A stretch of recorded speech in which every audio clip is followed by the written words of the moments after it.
So today we're going to be looking at the tangent lines and circles that they are tangent to and the relationship that exists there. So in this picture, just to make sure we're all on the same page, we're going to kind of label a couple things. So this right here would be the tangent line. Now I realize it's not actually a line because it doesn't have arrows telling you it goes on in each direction. You can imagine that this line does. I just chose to only draw the part of it that we actually needed. This piece here would be our radius. Remember, the radius is a segment connecting the center of the circle to the outside edge. Now, in order for this line to actually be considered tangent, this point where both our radius and our tangent meet, they need to meet at a 90-degree angle. That's kind of the definition of the tangent line.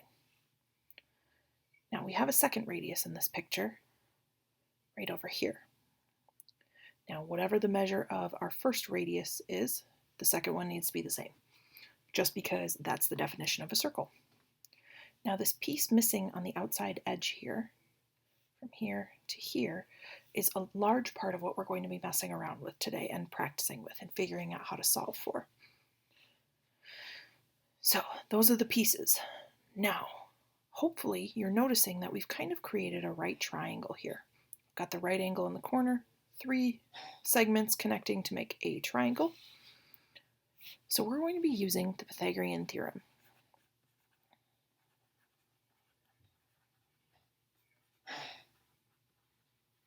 Now, Pythagorean Theorem comes from a squared plus b squared equals c squared. Now, where do those show up in the picture is the next real question. Well, the hypotenuse of our triangle is always c. So this length here has to be c.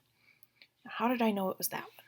Well, first of all, it's visually the longest, but it's also across from our right angle, so that's c. Now, a and b can be interchangeable. It does not matter which one's which. I'm going to usually call this one a and this one b. So that's going to be our basic setup. We're going to need this equation that we've dealt with many, many times before, and we're going to use it to solve for missing pieces, whether it's I give you A and C and ask you to find B, or I give you A and B and ask you to find C. We're just going to be playing around with that. So let's go through a couple examples, starting here. So first of all, we have to figure out where our right angle is and where all the different pieces fall. So I see that this line, this radius, connects to the circle here, where this line outside the circle connects. That means this must be my right angle because this must be my tangent line. Okay, so now I'm going to label so that I can use my Pythagorean theorem and I don't forget what's what. Write it down for myself so I don't forget. So this side I'm going to call A. This one I'm going to call B. And I know this side from here all the way down has to be C because it's across from our right angle. Now we're ready to solve. A lot of kids look at that and go, whoa, wait a minute, we're missing part of the side. It says X here, but what about this piece here? I don't have a label on it. How am I supposed to know how long that is? Don't forget, we're talking about a circle. That means this length has to also be 5 because these two must be the same. There's no way around it unless those two are the same. So now we're ready to start plugging things into our equation and we can start to solve.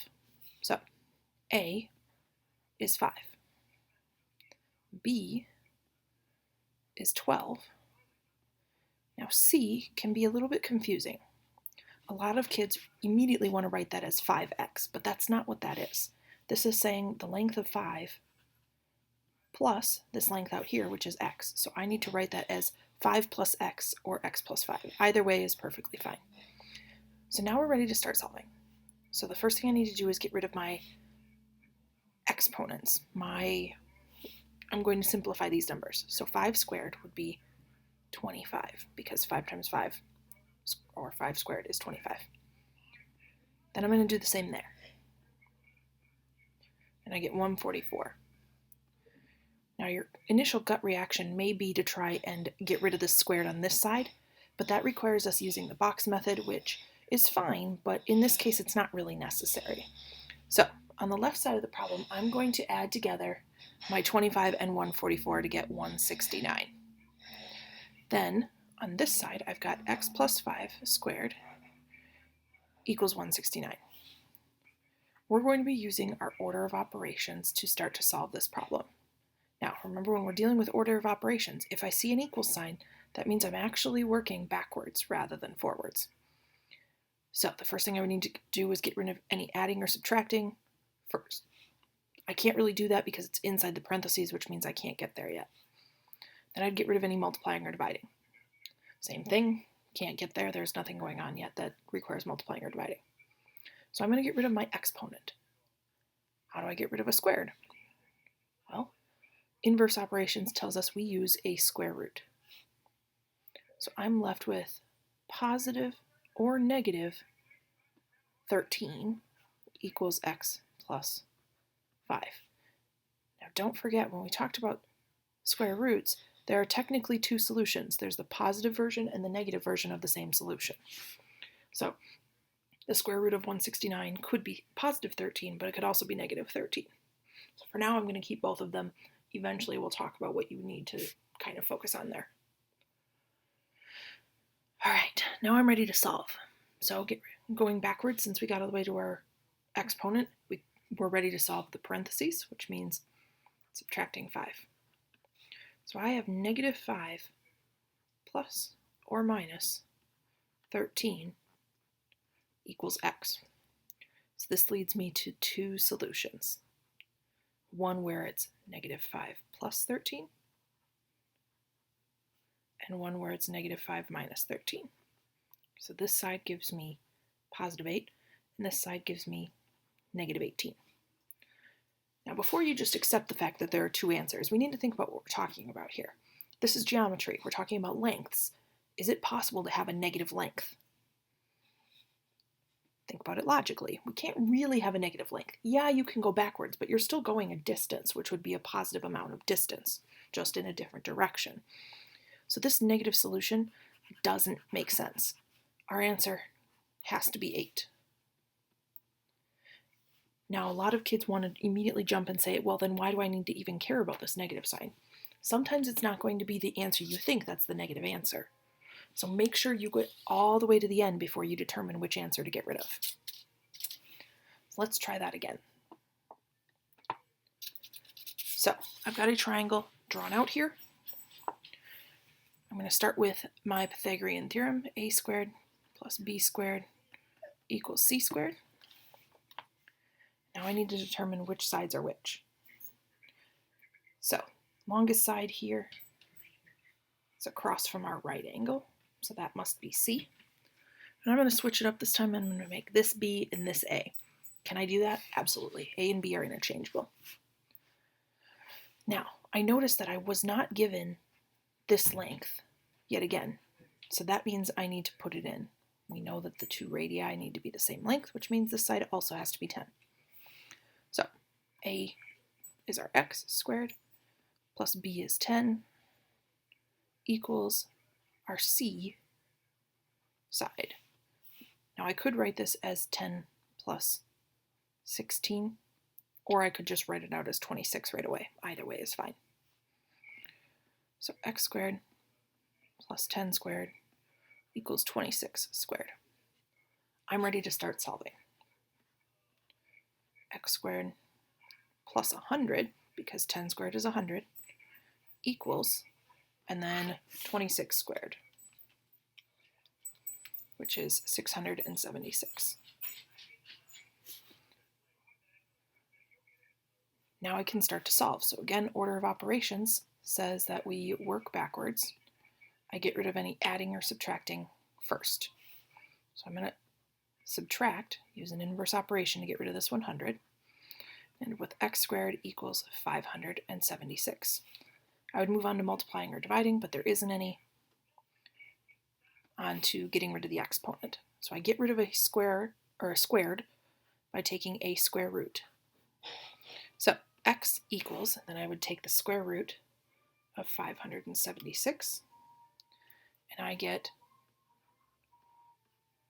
plus or minus 24. Now there's no more solving to do, so which answer makes sense in this case? It would have to be the positive 24, because again, we can't really have a negative length. So, note here you were solving for part of C. Here you were solving for A or B. Now I'm going to give you one on your own, so I want you to take a moment, pause the video, give this one a shot, and see if you can figure out what x is. My hint to you is that for these first few problems, all of your answers are nice numbers, meaning an integer, no decimals. See if you can solve it.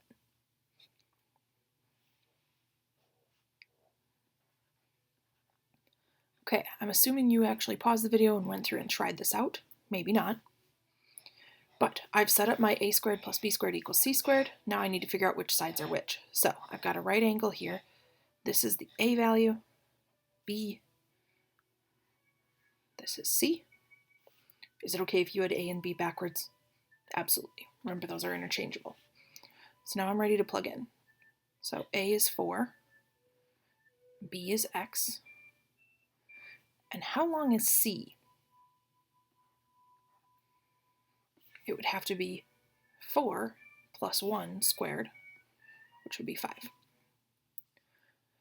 All right, so now I can start to solve. So 4 squared is 16. I can't do anything with the x squared yet. And 5 squared is 25.